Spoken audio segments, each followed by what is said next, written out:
Hello, my name is Antonia Rolls, and I am creating a series of small videos about the landscape of loss after having lost both my sons to addiction and suicide. This is a very difficult subject, and many of us are going through it.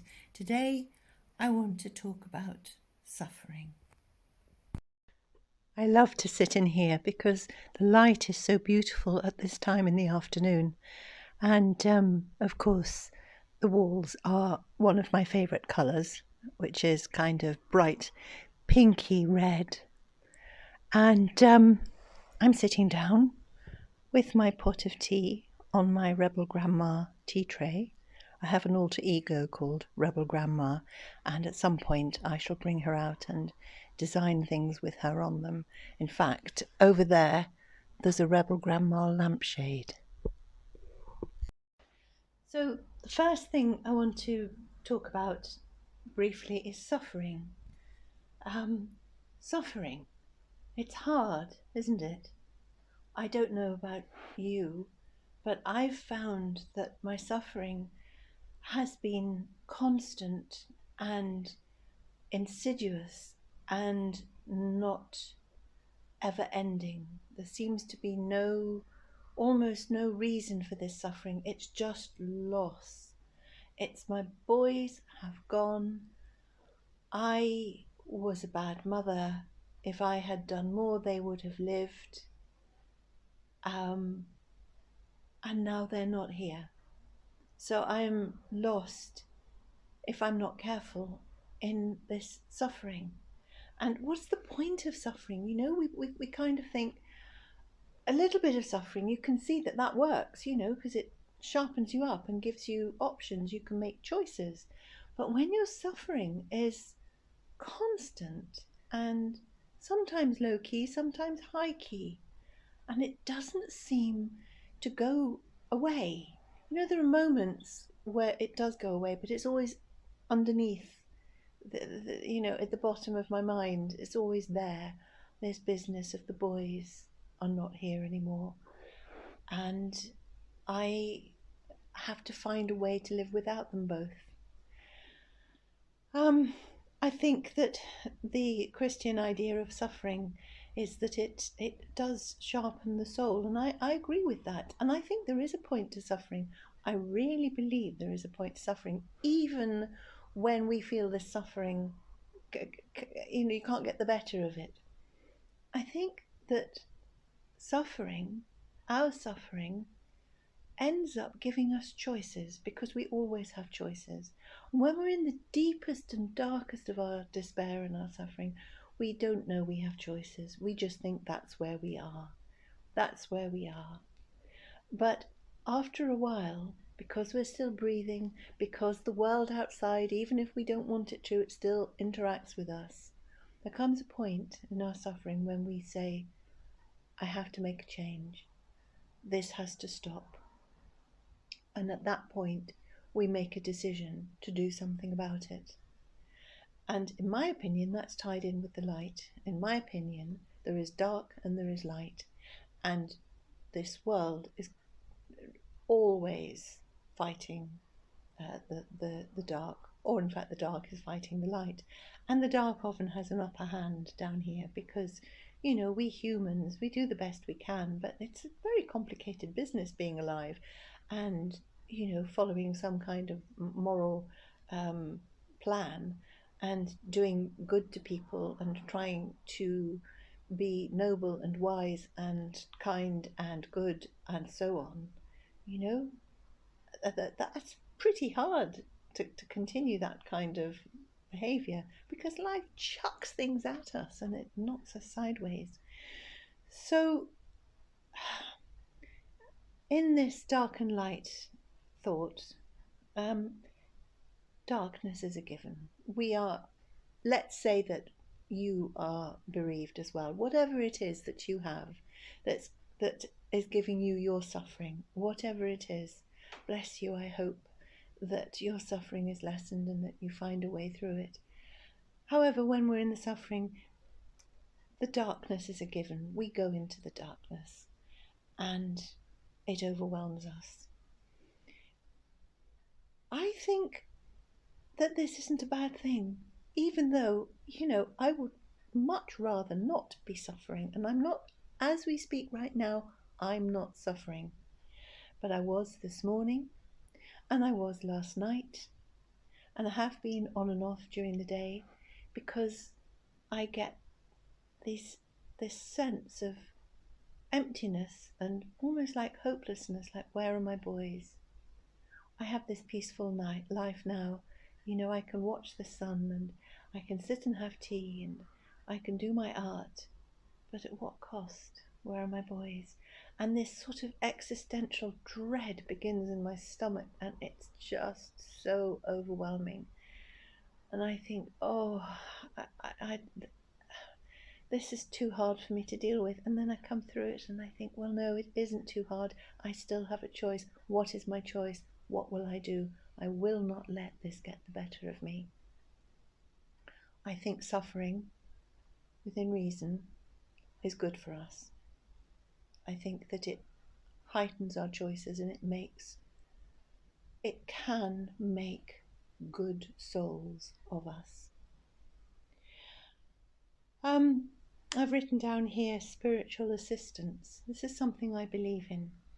I've gone back to my faith as a Catholic, and I am surprised at how much solace I get from going back into church and praying. Now, I am not an easy Catholic because I have never liked the language of Mass, because Catholics go to a service and we call it Mass. I've never liked the language. I've always thought it's stilted and rather old-fashioned, and I'm longing for the priest to belt out some really good sentences and move me with fantastic poetry and whatever. But the priest doesn't, because he follows the Mass. However, I don't seem to mind it anymore, and I am finding myself turning to this concept of God, which I carry around with me, and I can't explain, because it's a mystery, because the whole of God is a mystery, because religion, there are rules in religion. That's a lot of religion has become rules and man-made ways of managing a lot of people believing the same thing. And there are good rules and bad rules, and there are good religious and bad religious. But I'm talking about spiritual assistance. We can follow a religion, and that's fine. I'm doing my best to look into my Catholic upbringing. But the God that I find helps me isn't a Catholic. The God that I find looks after me is a mystery, and is beautiful, and hears me, and cares, and is beyond my understanding, and is there. The God that I'm turning to is there, and I think it was this God that gave me this insight into light and dark.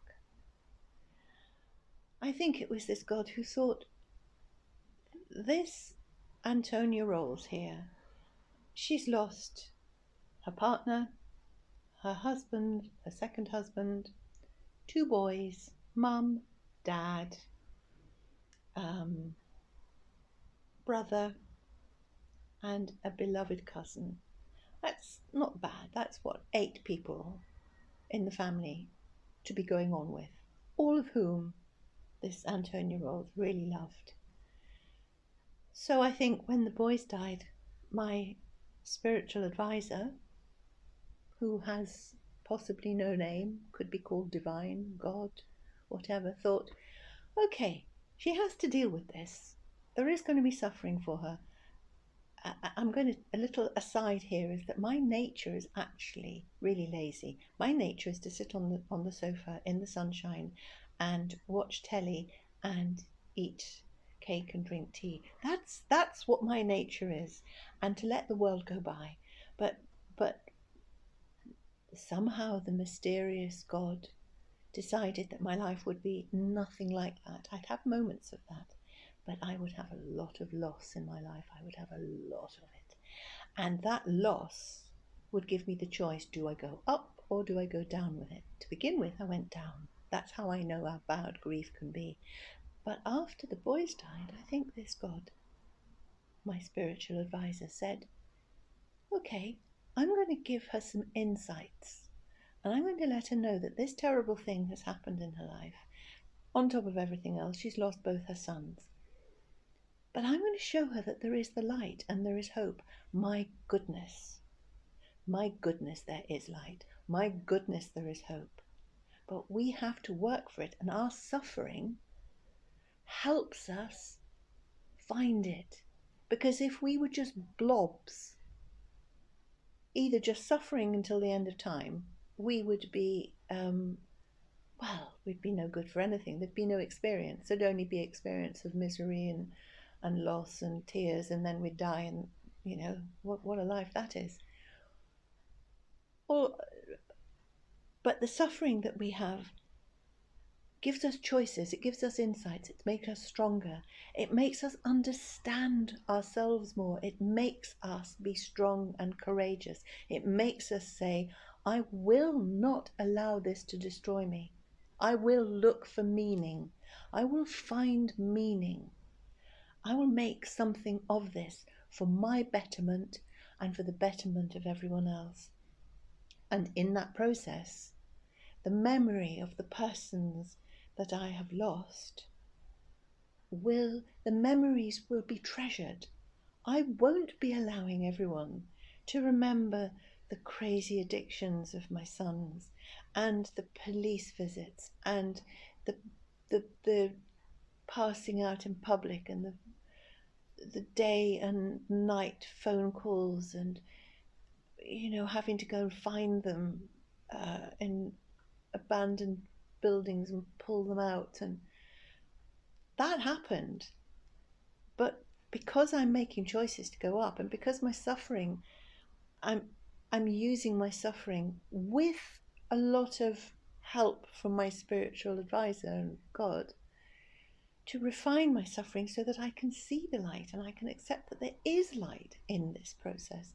And my boys' memories will be about their beauty and about their potential and about the fun conversations we had when we could, and the fact that we loved each other. They loved me, they loved each other, mostly, and I loved them. It was always traumatic, there was always crazy going on, but this business of choosing the light, asking for spiritual help, accepting that there is spiritual help, gives me a way forward. So I am working in my suffering towards a constant awareness of the light. And that constant awareness of the light doesn't mean that I am always in it, because a lot of the time I am down there in desolation. And desolation means D without sol light. It means without light. What I'm looking for is consolation, con with sol light. When I am down in desolation, I know in those moments, I know from my struggles to choose up, not down, that there is light.